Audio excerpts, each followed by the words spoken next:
So as usual part 1లో చూసినప్పుడు ఇక్కడ నుంచి ఫేమస్ క్యాసినో స్టార్ట్ అవుతుంది అనమాట. ఇంకా నేను ఫస్ట్ దాంట్లో బ్రిడ్జ్ చూపించాను కదా, సో బ్రిడ్జ్ కింద ఈ క్యాసినో ఉంటుంది. అండ్ క్యాసినో మీన్స్ ఇక్కడ కార్డ్స్ ఆడతారు అండ్ అక్కడ షిప్ ఉంటుంది, రెగ్యులర్గా షిప్ మూవ్ అవుతూ ఉంటుంది అనమాట. సో దాని తర్వాత ఇప్పుడు బ్రిడ్జ్ పైకి ఎక్కాము. ఇందాక మీకు బ్రిడ్జ్ చూపించాను కదా, బ్రిడ్జ్ మీదకి. సో ఆ బ్రిడ్జ్కి ఒక నేమ్ ఉంది, అటల్ సేతు అని. అండ్ అది గోవాలోనే చాలా పెద్ద బ్రిడ్జ్ అనమాట. ఎలా అంటే ఇప్పుడు మనకి హైదరాబాద్లో న్యూ బ్రిడ్జ్ కట్టారు కదా, సేమ్ ఉంటుంది, కాకపోతే కొంచెం డిఫరెంట్ ఉంటుంది. అక్కడ 2 వీలర్స్ అలౌ చేయరు, ఓన్లీ 4 వీలర్స్లోనే వెళ్తే, బికాజ్ అది చాలా పెద్ద బ్రిడ్జ్ అండ్ అది 2-3 స్టేట్స్ని కనెక్ట్ చేసే హైవే అనమాట.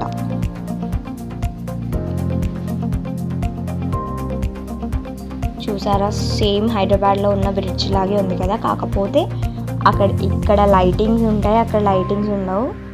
సో బట్ ఇది ఒక డిఫరెంట్గా ఉంటుంది. సో అక్కడికి విజిట్ చేస్తే అర్థమవుతుంది అనమాట.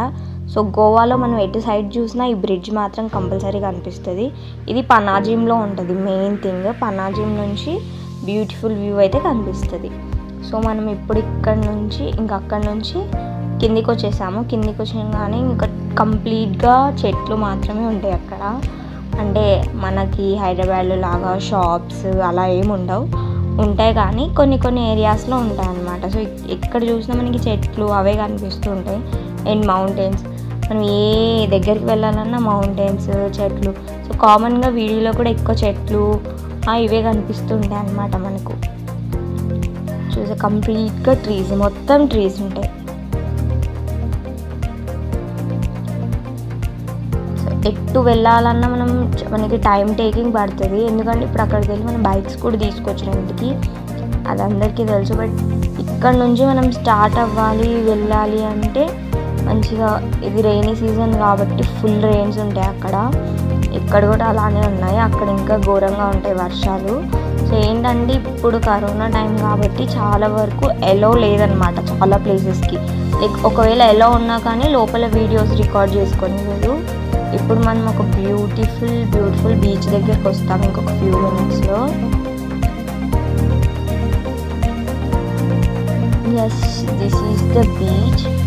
సో ఈ బీచ్కి ఒక స్పెషాలిటీ ఉంటుంది, ఏంటంటే అక్కడ మధ్యలో ఆర్చి ఉంటుంది, ఇంకా యూ షేప్లో బీచ్ ఉంటుంది అనమాట. సో బీచ్ మాత్రం చాలా బాగుంటుంది. కాకపోతే మేము వెళ్ళిన కాసేపటికి చాలా వర్షం పడింది, అనిపించేసింది, ఘోరంగా వర్షం పడింది. గ్రీనరీ కానీ, అంటే ఈ బీచ్లో ఎక్కువ జనాలు ఉంటారు కానీ అంత ఉండరు, తక్కువ జనాలు ఉంటాయి comparing to other beaches. So ఇక్కడ మేము ఏదో ఇట్లా చిన్న షూట్ చేసుకున్నాము, ఎందుకంటే అది చాలా బాగుంటుంది ప్లేస్ అనేది. సో ఆ ప్లేస్ కోసం మేమైతే చాలాసేపు అక్కడ ఉన్నాము, టైం స్పెండ్ చేసాం. బట్ 1 అవర్ తర్వాత ఫుల్ వర్షం పడింది.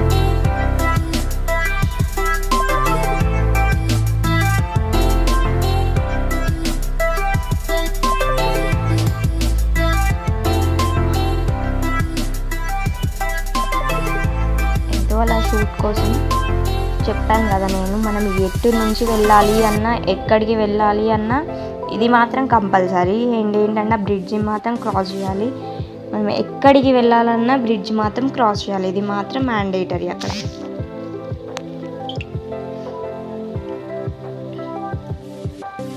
ఇప్పుడు మనం నెక్స్ట్ చర్చ్ వ్యూకి వచ్చాము. చర్చ్ వ్యూ ఏంటంటే ఈ చర్చ్ ఏంటంటే చాలా డేస్ నుంచి, చాలా ఇయర్స్ నుంచి కట్టిన చర్చ్.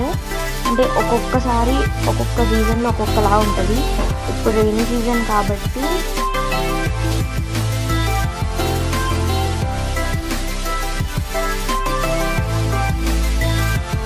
మొత్తం స్టెప్స్, అది మొత్తం రోడ్. సో ఈ స్టెప్స్ మీద నుంచి ఇలా పైకి వెళ్ళాలి. వన్ థింగ్ ఏంటంటే గోవాలో ఏ చర్చ్కి వెళ్ళినా మనం లోపలికి మాత్రం ఫోన్స్ అలో ఉండవు. ఫోన్స్ అలో అంటే ఉంటాయి, బట్ షూట్ అలో ఉండదు అనమాట. ఓన్లీ ఎంతసేపు ఉన్నా మనం బయట వ్యూ మాత్రమే కవర్ చేయాలి. బికాజ్ ఏంటి అంటే ఆ చర్చ్లో వాళ్ళు చాలా ఇయర్స్ నుంచి పెట్టుకున్నారు కాబట్టి నాకు తెలిసి వాళ్ళు అలో చేయట్లేదు అనుకుంటా. బట్ చర్చెస్ మాత్రం లోపల ఒక్కొక్కటి ఒక్కొక్క మోడల్ ఉంటాయి. బికాజ్ అది చాలా ఇయర్స్ బ్యాక్, లైక్ మనం కాదు కదా కన్స్ట్రక్ట్ చేసింది. సో బ్రిటిష్ వాళ్ళంతా కన్స్ట్రక్ట్ చేశారు కాబట్టి ఒక్కటే ఒకలా ఉంటుంది. సో ఇది ఫైనల్ టచ్. తర్వాత ఇది ఇంకొక బ్రిడ్జ్ క్రాస్ చేయాలి మనం. నెక్స్ట్ కూడా మనం ఇంకొక చర్చ్కి వెళ్తాము. సో సేమ్ యాజ్ యూజువల్ నేను చెప్పినట్టే చర్చ్కి వెళ్తాం, కానీ లోపల ఏం చూపించడానికి ఉండదు నాకు. లైక్ మేము వరకే చూసి రావాలి ఏదైనా కానీ ఎప్పుడైనా కానీ. సో మాకేంటి అంటే ఇలా వెళ్ళటమే అన్నమాట. సో ఇక్కడ మేము వెళ్ళే దారిలో మాకు ఒక బ్యూటిఫుల్ కొన్ని ప్లేసెస్ కనిపించాయి. లైక్ ఏంటి అంటే మీకు ఇక్కడ కనిపిస్తుంది కదా, ఇలా ఎటు సైడ్ చూసినా మనకు వాటర్ ఉంటాయి అసలు. అంటే మొత్తం అది రివర్ బీచ్ అనేది అర్థం కాదు, బట్ వాటర్ అయితే కంపల్సరీ ఉంటాయి. సో ఇది ఇంకొక బ్యూటిఫుల్ చర్చ్, బట్ ఇది ఓల్డ్ గోవాలో ఉంటుంది. అసలు ఈ చర్చ్కి వెళ్తే అసలు one of the biggest church in Goa. అంత పెద్దగా ఉంది, నాకు చాలా బాగా నచ్చింది.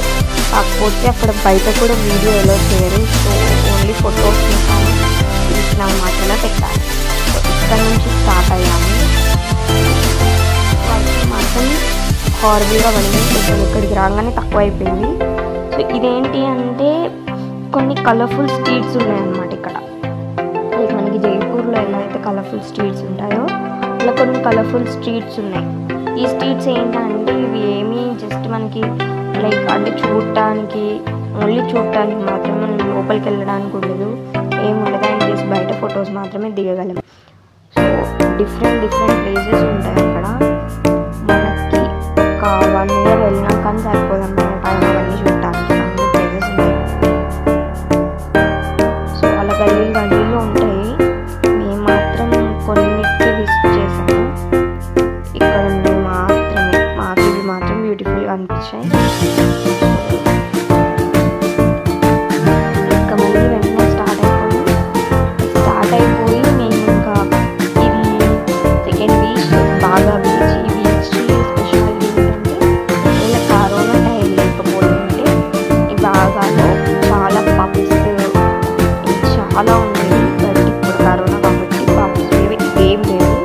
నైట్ అవుతే అసలు ఎంజాయ్మెంట్ ఉండే, ఇప్పుడు అసలు ఎంజాయ్మెంట్ లేదు.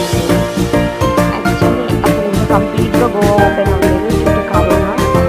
సో వెళ్ళే వాళ్ళు ఉంటే ఒక 2-3 months ఆగి వెళ్తే మొత్తం ఓపెన్ చేస్తారంట. ఈవెన్ రూమ్స్ కూడా అవైలబుల్లో ఉన్నాయి. సో బాగా బీచ్ నుంచి స్టార్ట్ అయిపోయాం. నెక్స్ట్ అంటే బాగా బీచ్ నుంచి స్టార్ట్ అయిపోయి దగ్గరలోనే బీచెస్ ఉన్నాయన్నమాట. కాకపోతే అవేంటంటే లోపల ఉన్నాయి. సో ఇప్పుడు మనం వెళ్తుంది ఏంటంటే అక్వాడా ఫార్ట్ వెళ్తాం. సో ఈ అక్వాడా ఫార్ట్ ఏంటి అంటే ఒక లైట్ హౌస్ ఉంటుంది, ఫార్ట్ ఉంటుంది. ఇది స్టార్టింగ్. ఇంక ఇక్కడ టికెట్ సిస్టమ్ కంప్లీట్గా డిఫరెంట్ ఉంటుంది. హ్యాండ్తో తీసుకునే సిస్టమ్ అయితే కాదు. అక్కడ ఒక బోర్డ్ డిస్ప్లే చేస్తారు, దాని నుంచి మాత్రమే టికెట్ తీసుకోవాలి. యాక్చువల్లీ మెయిన్ థింగ్ ఏంటి అంటే మాకు టికెట్స్ ఆ రోజు అసలు అన్అవైలబుల్. బికాజ్ అక్కడ ఉన్న జనాలు వాళ్ళు అసలు వెళ్ళే వీలు లేకుండా అయిపోయింది. ఎందుకంటే ఫ్యూ మెంబర్స్కి మాత్రమే ఎలా ఉంటుంది అక్కడ, కంప్లీట్గా అందరికీ ఉండదు, ఫ్యూ మెంబర్స్కి మాత్రమే ఉంటుంది. సో తర్వాత వచ్చేసాము, ఇంకా స్టార్ట్ అయిపోయి ఇంకొక బీచ్కి వచ్చాము. ఇంకొక బీచ్ అని చెప్పాను కదా దగ్గరలోనే ఉంటాయని.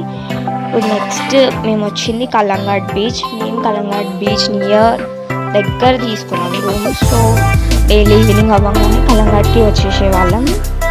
సో ఫైనల్గా ఏంటి అంటే అవుట్డోర్ పిక్నిక్ వెళ్ళాము. So that's all.